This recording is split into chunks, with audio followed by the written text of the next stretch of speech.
Welcome. This is the Farm Kenya Show, your one-stop shop for all matters agriculture, where we bring you up to speed on matters that are making headlines across the region, across the world, across Kenya, in terms of what exactly is at the forefront of the economy in terms of agriculture. We, of course, also bring you up to speed on information in this sector that will enable you make informed decisions regarding you, your produce, your money, and of course your livelihood in this sector. And as ever, we endeavor to bring you interesting guests and conversations that will of course continue to inform and entertain you in that same way.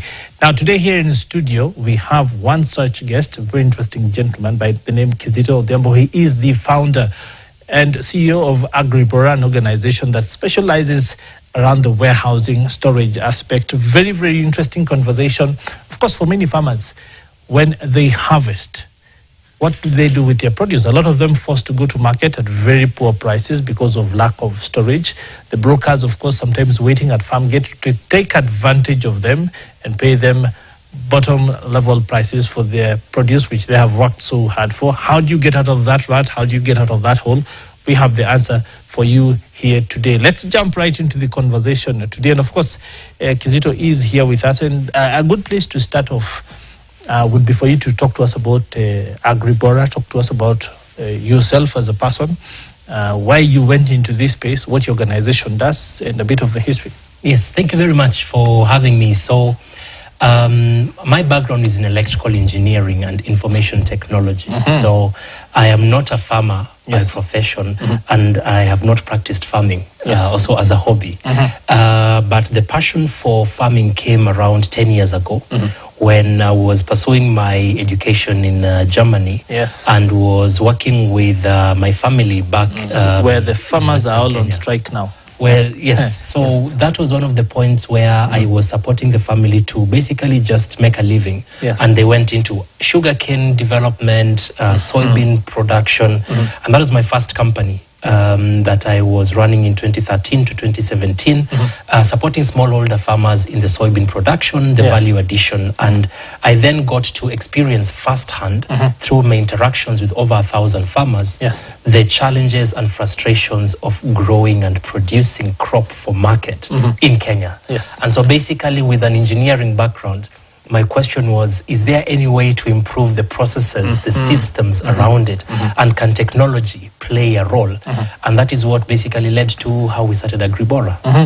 So let's jump into this conversation and then go deeper, because for me, those sticking points are the challenges that farmers really want to talk about and the solutions that they want. You say that you encountered the issues that farmers are facing and you saw them firsthand. What are some of these issues? So I had imagined that the issue was information, which is an issue, basically information about the right time to plant, the market opportunities, so that is access to information. And the business model was trying to craft around access to information. Unfortunately, monetizing information is very difficult.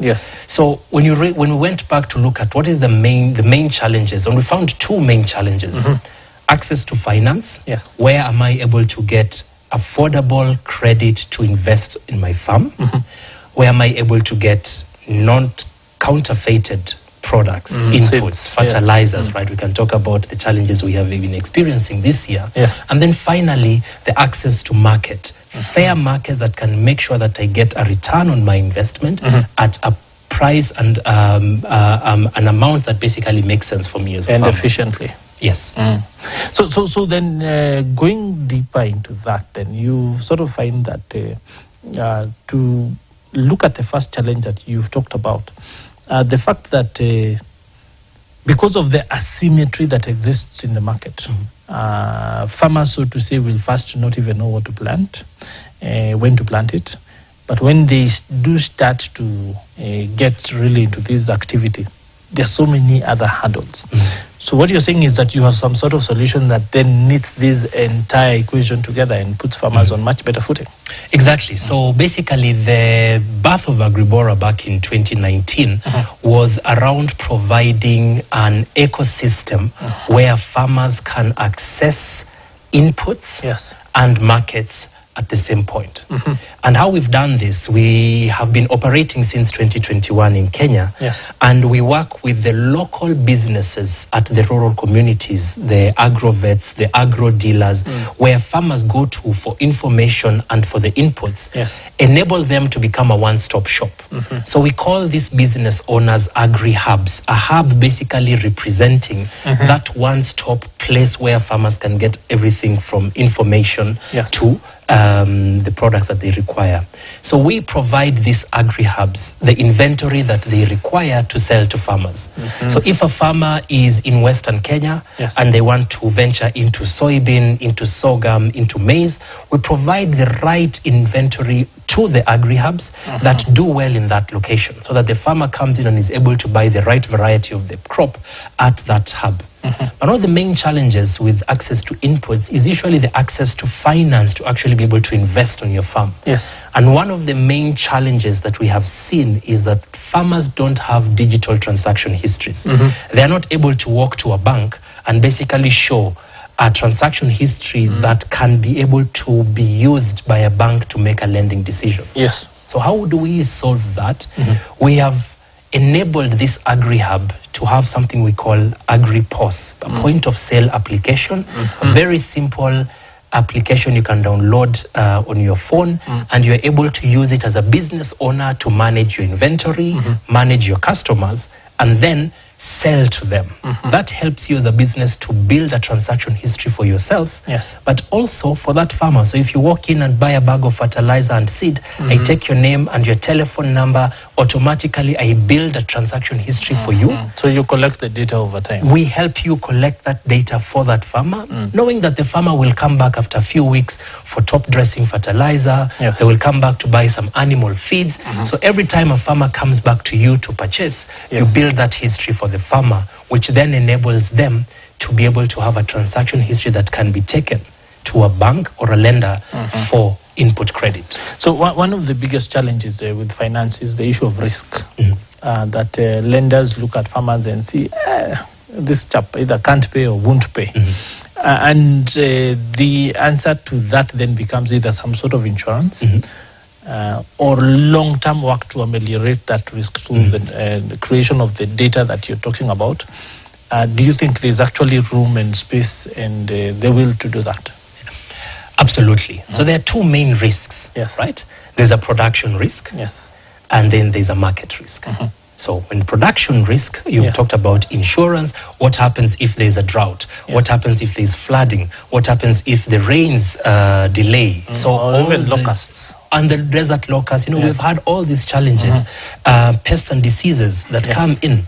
So that production risk basically is minimized, one, through information in terms of advising the farmer about when to expect the rains to start, using drought-tolerant seeds that are, you know, can do well in a specific climate, given the changes that we see in the environment, and then also the insurance to make sure that you are able to cover all the different multi-perils that can happen.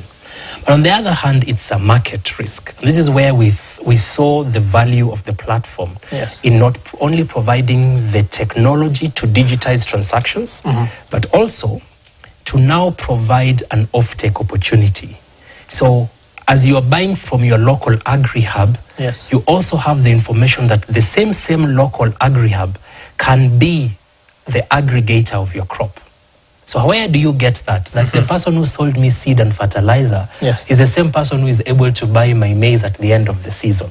So we've been able to crack that to make sure that by the time you're going to the bank to request for a loan, if you're within the Agribora network, we expose to the financier that you have access to the right inputs, and you also have access to a market, which then de-risks the model for them. So part of the challenge with that approach for me then would be the, so to say, challenges created by the glut and shortage aspects of our market and that cycle, which then wreaks havoc with the pricing. which then makes it difficult to make lending decisions, or even when you talk about warehousing and those sorts of things, because you might take in a bag of maize and it's valued at 1,000 shillings today. Next week, because everyone else is in the market, it's fallen to 800 shillings. Yes. So if you cash in, staring at losses. So how do you iron out those sorts of things? And that's really the nut that we have to crack. And, we have been working tirelessly to look at this. Yes. Ever since 2021, most of our revenue is coming from output transactions, which means we have been buying from farmers and selling to off-takers in the market. And these off-takers are a wide range of off-takers. Yes. We have different groupings. The big off-takers that take huge volumes, they want consistency in your delivering every week, every month. And then you also have a sort of fixed pricing structure with them that makes sure that you can actually deliver 2,000, 3,000 metric tons per month to them, for example. But you also have smaller off-takers, smaller millers, animal feed producing companies. So we've been able to work with a number of these off-takers and been able to actually supply them. But what you're saying is the challenge that many farmers are facing right now. Yes. We're in the harvesting season, and because we are practicing rain-fed agriculture, everybody is harvesting at the same time. And so there is a glut in the market because everybody is selling. Yes. And so the prices take a dip.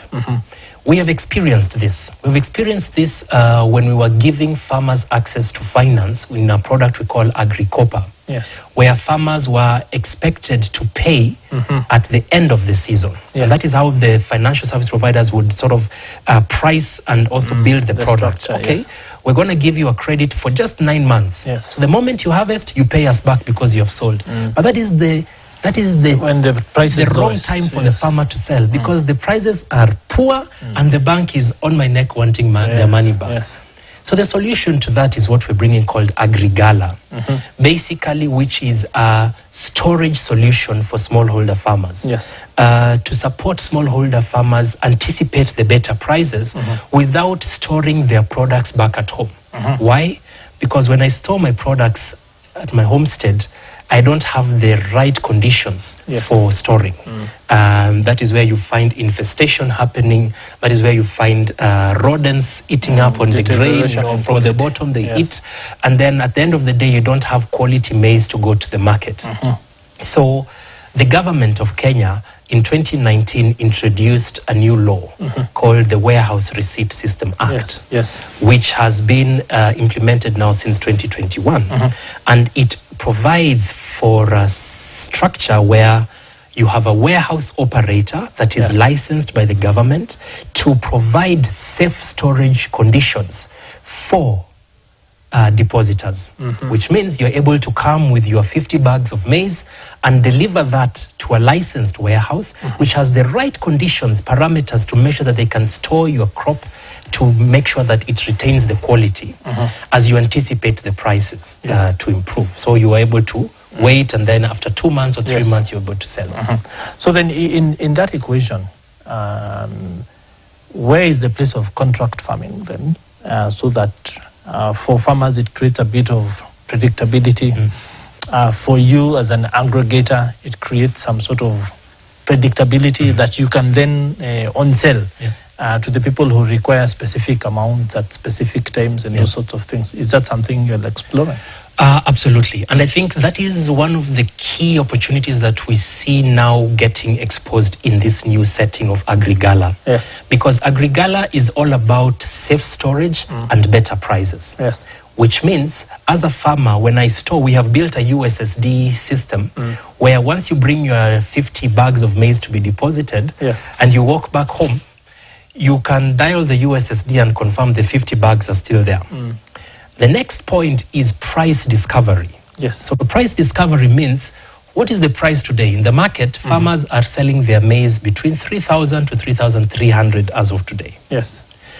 In the next 4 weeks, or by the time we are going to take our kids back to school, that price will have changed. You're able to comfortably look at the price on your phone and see what the price is today. And if you say, I now want to sell my maize, you're able to easily liquidate just from the comfort of your home using the USSD. You can sell 25 bags and the money goes into your bank account or your M-Pesa or wherever you are able to get your money. So for the company itself, how do you then do price discovery? What data are you basing the pricing on? Is it that you sample different markets? Are you working with someone maybe in government, or where is this data coming from?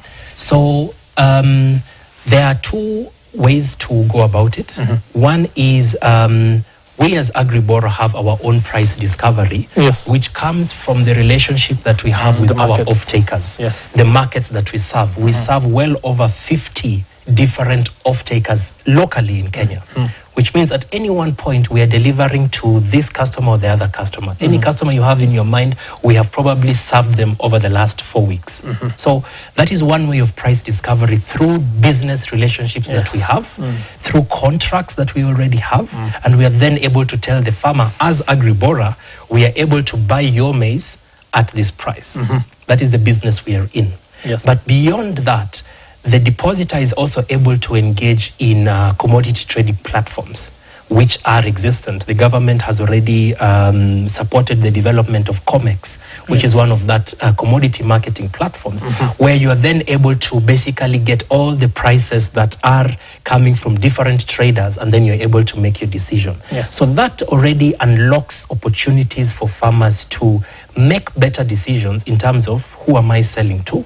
You can sell it through the commodity trading, or you can also sell through your, and if you get a better price with your local off-taker or a client outside, you're able to come back to the warehouse and basically take your product out and sell it to the client. But to answer your question around the contract farming, I think contract farming is already working for large-scale farmers quite well.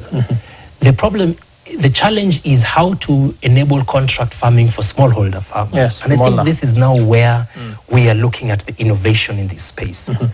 By being able to store your crop, you're actually already starting to interact with the market in a way of saying, hey, I am seeing that the market can provide this price in February. And I am then able to actually go into futures and trading into the future and say, why don't I get a contract to deliver in 6 months for this off-taker? One of the limitations has been the land sizes that we have as Kenyans. Everybody has a kashamba, and that is impossible for a serious off-taker to give you a contract. Because even for us as a big off-taker from the farmers, we struggle to get some of the big lucrative deals because the off-taker is really looking for volume. So if you don't have the volume, it's very difficult to get a contract. You're told to queue up, right? Like every other person, to be able to deliver your crop. But if you want a contract, we are going to give you a contract to deliver 2,000 metric tons in a month. In a month. We don't care if it is raining or if it is flooding. Sunny, and it is sunny, or if there's snow one day in Kenya. We want our 2,000 metric tons. That is something that a smallholder farmer is not able to do. And so that is where the whole ecosystem of storage and basically leveraging this with more farmers can provide an opportunity to then also bring this benefit to the farmer, where they are now able to see, oh wow, now I can invest in a bigger piece of land because I can now wait for the market to stabilize and I now have a safe storage. And it's not just about safe storage. It is about financing, because most of our farmers will want to sell immediately, not because they don't want to make a better margin in 2 months, but because they have financial constraints. They have emergencies. Kids want to go back to school. There is Christmas coming in. There are needs of the family. So what this system of Agrigala and the warehouse receipt is providing is something called a warehouse receipt, which is like a title deed document, which farmers are able to use. When you think about crops like tea and coffee and the rest, the infrastructure around the collection, monetization, aggregation of this exists, essentially because government was taking this seriously and wasn't treating it the way they treat the usual sort of variable crops that we have. Would this sort of aggregation, either through cooperatives or something else, be something that would work in this space that you're talking about, so that if farmers were started to be organized in one direction like that, would it be something that would make a significant difference? Absolutely. And I think we have seen that the coffee and tea sector is well structured, well developed. Yes. This is working. In fact, even going further to the rice value chain. Yes. This is something that is working. And it's been a struggle for smallholder production of particularly grains, yes, right? Where I think with this new approach of yes, warehouse receipt system, farmers are going to embrace that collective bargain opportunity that yes, comes in by working through cooperatives, yes, to actually put your grain together, maybe also license your own warehouse and then use that as a bargaining power. We have millers, off-takers, who now come to our warehouse, yes, and basically look at the commodity that is in the warehouse and that this is what I want. I can come and pick by myself, and I'm willing to give you a premium price. So that is an opportunity that farmers miss out on by practicing agriculture from a very individual perspective, yes, with a 2-acre piece of land, instead of coming together as a collective for that collective bargaining opportunity.